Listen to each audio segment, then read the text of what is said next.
Querido Deus, Pai Santo que estás nos céus, nós te louvamos. Obrigado, meu Senhor, por mais um dia que tu nos concede. Obrigado pela tua igreja, dá graça aos meus irmãos. Nos ensina, Senhor, a te servir melhor, nos dá graça e prazer, meu Senhor, na tua lei. Nos dá a alegria de começar, meu Senhor, buscando a tua orientação. Opera em cada coração, em cada vida, guarda as criancinhas, a juventude. Guarda as famílias, guarda, Senhor, os nossos amados irmãos necessitados, enfermos. Manifesta o teu poder, Senhor, na vida da igreja. Manifesta a tua graça e a tua glória nesta geração. Amado Senhor, ouve a nossa petição, em nome de Jesus, nós te pedimos. Amém. Louvado seja para sempre o nosso Deus. Estamos de volta, meus queridos irmãos, com a palavra ao amanhecer. É um privilégio, claro que é grande a nossa responsabilidade em nos apresentar, nos propor um serviço a mais para o povo de Deus. Eu sou feliz porque Deus tem nos dado a graça para fazer. Tem mantido a nossa graça, a integridade física, a capacidade de ir, de fazer, de solucionar, de resolver as coisas que dizem respeito aos nossos afazeres, e a gente ainda pode produzir algum fruto. Sou feliz com Deus, agradeço ao Senhor, tenho realmente exemplos para isto, aprendi com homens e mulheres despojados, cheios de Deus, muitas vezes necessitados, mas absolutamente conscientes na obra de Deus. Foram meus mestres. Muitos deles eu tenho dívidas, não dá para pagar. E agora nós vamos meditar no Salmo 132, versículos 11 a 18. É a continuação do nosso salmo e ele vai tratar das promessas do Senhor. Nosso Deus trata muito bem com o homem, como se fosse um parceiro na caminhada, na vida, na atividade. Salmo 132, versículo 11. O Senhor jurou a Davi com verdade, não se desviará dela. Do fruto dos teus lombos porei sobre o teu trono. Se os teus filhos guardarem o meu conserto e os meus testemunhos, que eu lhes hei de ensinar, também os seus filhos se assentarão perpetuamente no teu trono. Porque o Senhor elegeu a Sião e desejou-a para a sua habitação, dizendo: Este é o meu repouso para sempre, aqui habitarei, pois o desejei. Abençoarei abundantemente o seu mantimento, fartarei de pão os seus necessitados, vestirei de salvação os seus sacerdotes, e os seus santos rejubilarão. Ali farei brotar a força de Davi, preparei uma lâmpada para o meu ungido. Vestirei os seus inimigos de confusão, mas sobre eles florescerá a sua coroa. Louvado seja para sempre o nosso Deus. Eu gosto muito de ler e pensar. Tem pessoas que pensam e não leem, tem gente que lê e não pensa. Eu gosto de ler e pensar. Às vezes eu leio bem pouco e penso bem muito o texto. Penso, por que foi dito isto? Por que foi ensinado assim? Por que aconteceu isto? Por que não foi de outra forma? Bom, eu gosto disto, eu gosto de pensar na leitura. Até porque você tem alguns indícios em outros textos sobre aquele tema que você está lendo. O que a gente lê nos Salmos, a gente encontra nos livros de Reis, nos livros de Crônicas. Muitas das exposições nos Salmos a gente tem ali. Então, Deus prometeu. Eu gosto muito de ouvir sobre as promessas de Deus, porque uma pessoa, um homem, um pecador digno, não faz promessas idiotas, promessas levianas, promessas impossíveis de cumprir, mesmo tratando-se de uma pessoa que tem problemas, às vezes problemas de saúde, tem problemas, questão das orientações mesmo, pessoas de pouca cultura, mas tendo caráter, elas compram e pagam, elas dizem e cumprem, elas prometem e realizam. Agora imagina Deus. Eu gosto de pensar, se um homem decente, por ser decente, se empenha e até sofre quando não dá para resolver, se humilha, pede desculpa, pede perdão, faz. Agora imagina Deus, um ser perfeito, prometendo alguma coisa ao homem, que é uma pessoa, um ser imperfeito. Aí o Senhor jurou a Davi, jurou com verdade, pela verdade, verdadeiramente. E o salmista diz: não se desviará. O caráter de Deus impede que ele negue-se a si mesmo e não cumpra as suas promessas. Do fruto dos teus lombos, de entre os teus descendentes, da tua geração,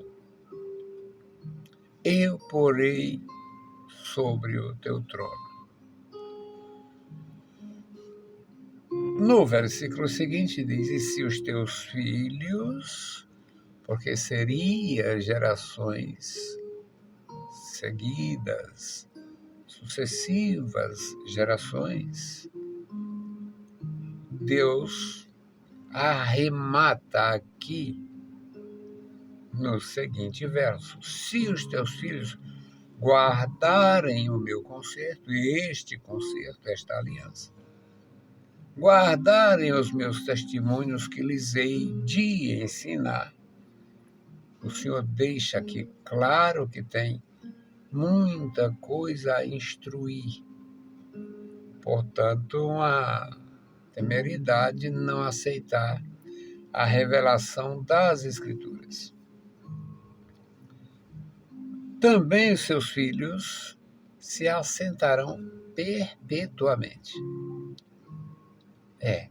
A promessa de Deus é de um reino eterno, um reino com a sucessão e a perpetuidade. Só existe isto em relação a Davi. Porque o Senhor elegeu a Sião. Agora vem a razão porque, o porquê disto.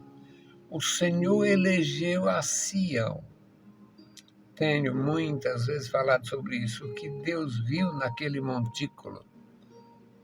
Não sei, mas Ele é o Criador de toda a terra, pode escolher a parte para Ele.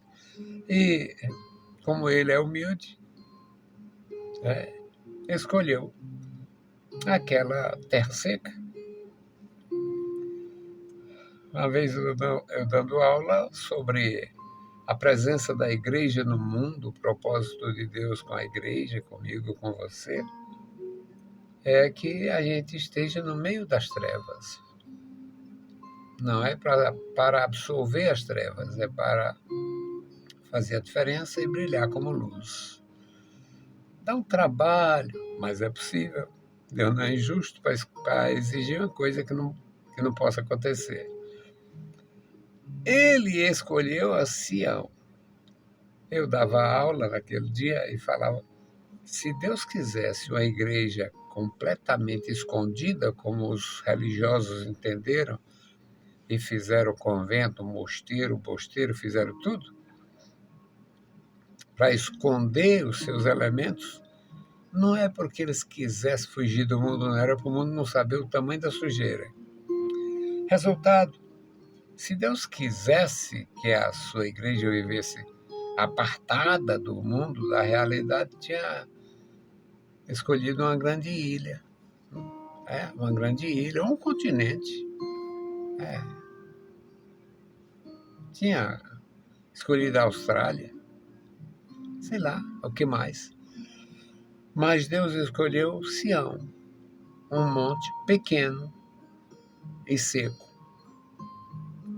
Fosse o Monte Líbano, o Monte Hermon, mas não.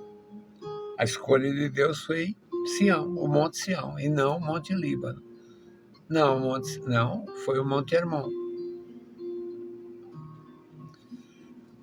Ele desejou Sião para sua habitação e disse: este é o lugar do meu repouso para sempre.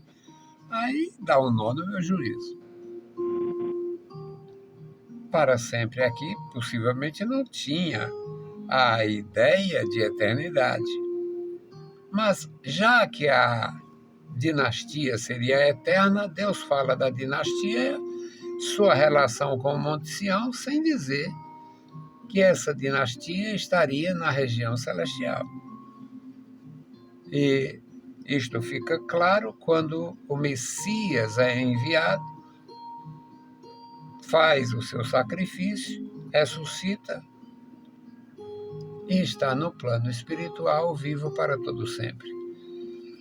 Deus cumpriu cabalmente. No versículo 15, mais promessas. Abençoarei abundantemente o seu mantimento. Fartarei de pão os seus necessitados. A promessa de Deus. A assistência abundante para quem tem necessidade. No que diz respeito à graça, à fé, vestirei de salvação os seus sacerdotes.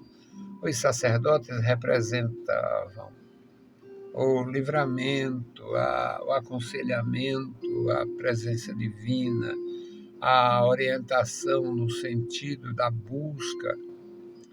O sacerdote era solicitado a sua presença com o éfode, um símbolo da presença de Deus, e fazia a súplica, fazia aquela intercessão, apresentava ali o peitoral com 12 pedras para fazer a intercessão pelas 12 tribos de Israel. Maravilha do céu. Vestirei de salvação os seus sacerdotes e os seus santos rejubilarão. Haveria sempre alegria, uma gente alegre, um povo alegre, servindo a Deus. Ali farei brotar a força de Davi. Já que toda a sucessão era feita com o primogênito, e o primogênito é visto como a força de quem o gerou, a promessa se estende a todas as gerações de Davi, todas as gerações dos descendentes de Davi. Ali farei brotar a força de Davi. Preparei uma lâmpada para Davi, para o meu ungido. Vestirei os seus inimigos de confusão. Ou seja, os sacerdotes de Deus, vestidos de justiça, vestidos de santidade, vestidos de salvação, e os inimigos de Deus, vestidos de opróbrio, vestidos de confusão, vestidos de dúvidas, cheios de pavor, cheios de terror. É maravilhoso e só Deus pode fazer isto. Mesmo assim, continua ainda, faz a promessa. Sobre ele, sobre o ungido, sobre o meu servo Davi, florescerá a sua coroa. São promessas solenes de um Deus perfeito, todo-poderoso, que quer ver o seu povo alegre e feliz.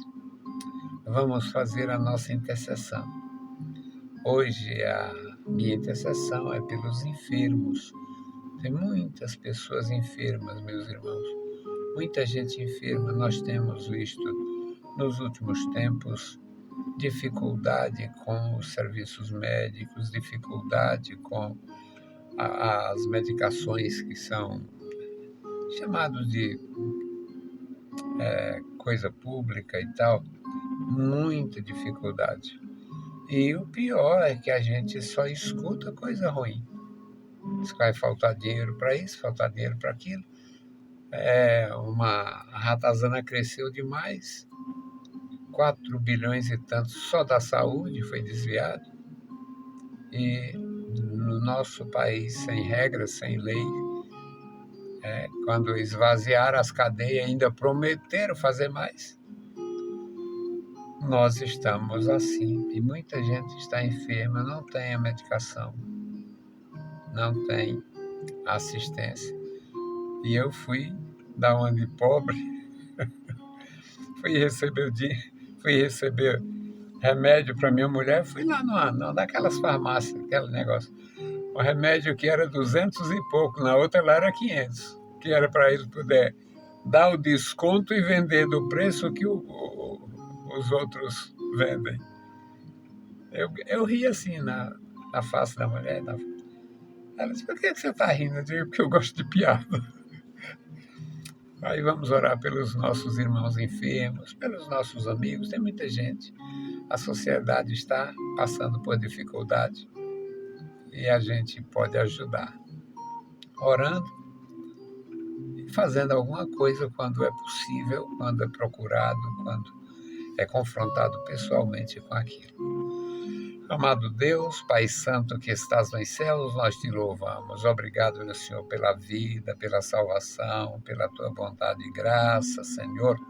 Obrigado, Senhor, pela graça revelada em Jesus Cristo, que nos perdoa, que nos leva para a tua presença, nos agrega, Senhor, entre os teus servos, nos fazendo participantes, ó Deus, da tua igreja, da tua glória, Senhor, do teu propósito salvador. Querido Senhor, abençoe e guarda os nossos irmãos, os nossos ouvintes, os nossos amigos, guarda cada um, Senhor, dá a vitória, meu Senhor, a toda a tua igreja. Agora te apresentamos os que estão enfermos. Ó Deus, tenha compaixão, tu sabes as limitações, meu Senhor, dos recursos públicos, das autoridades, tu sabes, meu Senhor, o que tem acontecido. Ó Deus bendito, abençoa e guarda, Senhor, os nossos amados irmãos, nossos ouvintes, nossos amigos. Ó Deus da graça e da vitória, abençoando poderosamente, Senhor, e fazendo prosperar a tua bênção na vida dos meus irmãos. Ó Deus fiel, guarda e livra a tua igreja. Guarda e livra os teus servos, os teus ministros. Abençoa, Senhor, que cada um possa, além de orar, interceder, se colocar, meu Senhor, na condição da intercessão, nós possamos ajudar, meu Senhor, aqueles com quem interagirmos, havendo, Senhor, condições em nós para ajudar. Deus fiel, ouve a nossa petição. Em nome de Jesus Cristo, nós te pedimos. Amém. Meus queridos irmãos, a paz do Senhor e bom dia.